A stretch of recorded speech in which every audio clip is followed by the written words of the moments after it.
नमस्कार दोस्तों। मौमिता देवनाथ की हत्या का मामला बहुत ही दुखद और चौंकाने वाला है। यह घटना 9 अगस्त 2024 को कोलकाता के कर मेडिकल कॉलेज और अस्पताल में हुई थी। मौमिता, जो एक 31 वर्षीय पोस्ट ग्रेजुएट ट्रेनी डॉक्टर थीं, उनका रेप और मर्डर कॉलेज की एक इमारत में किया गया था।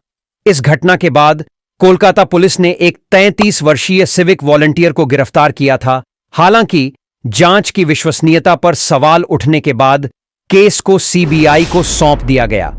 इस घटना ने पूरे देश में महिलाओं और डॉक्टरों की सुरक्षा पर बहस को और तेज कर दिया है। मौमिता देवनाथ की हत्या के बाद उनके परिवार पर बहुत बड़ा आघात हुआ है। उनके परिवार के सदस्य इस दुखद घटना से बेहद दुखी और स्तब्ध हैं। इस समय वे न्याय की मांग कर रहे हैं और चाहते हैं कि दोषियों को सख्त सजा मिले। परिवार को इस कठिन समय में बहुत समर्थन और सहानुभूति की आवश्यकता है। क्या आप उनके परिवार के लिए कोई विशेष संदेश भेजना चाहेंगे? मौमिता देवनाथ एक समर्पित और प्रतिभाशाली डॉक्टर थीं।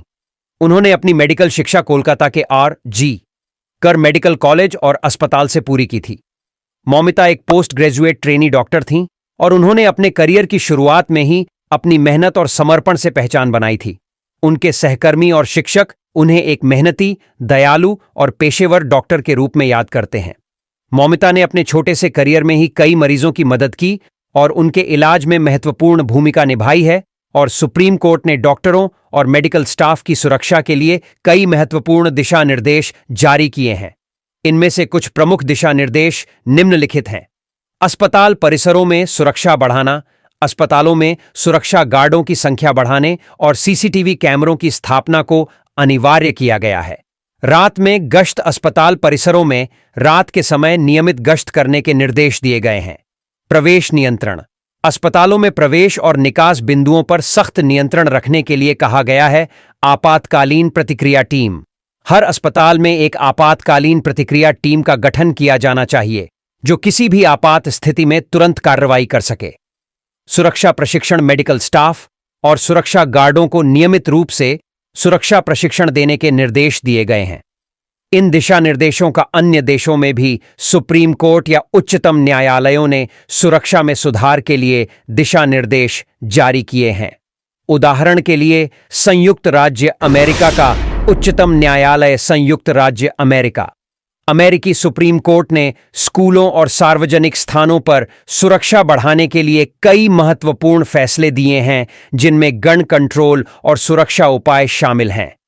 यूनाइटेड किंगडम, यूके की सुप्रीम कोर्ट ने भी सार्वजनिक सुरक्षा और से निपटने के लिए कई दिशा निर्देश जारी किए हैं, जिनमें सुरक्षा बलों की तैनाती और निगरानी प्रणाली को मजबूत करना शामिल है।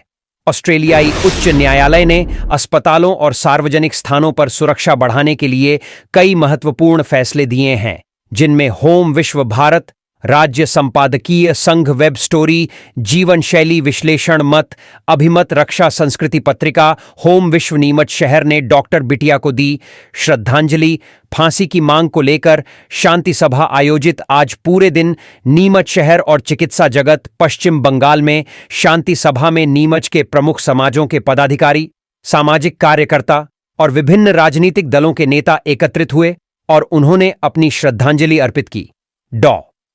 राजेंद्र एरन ने कहा कि कलकत्ता के सबसे पुराने मेडिकल कॉलेज में एक छात्रा के साथ रात 3 से 6 बजे तक रहेगी। एरन ने कहा कि वहां ड्रग्स और सेक्स रैकेट चल रहा था और वह लड़की इसका पर्दाफाश करना चाहती थी, जिसके कारण उसे इस बर्बरता का शिकार बनाया गया।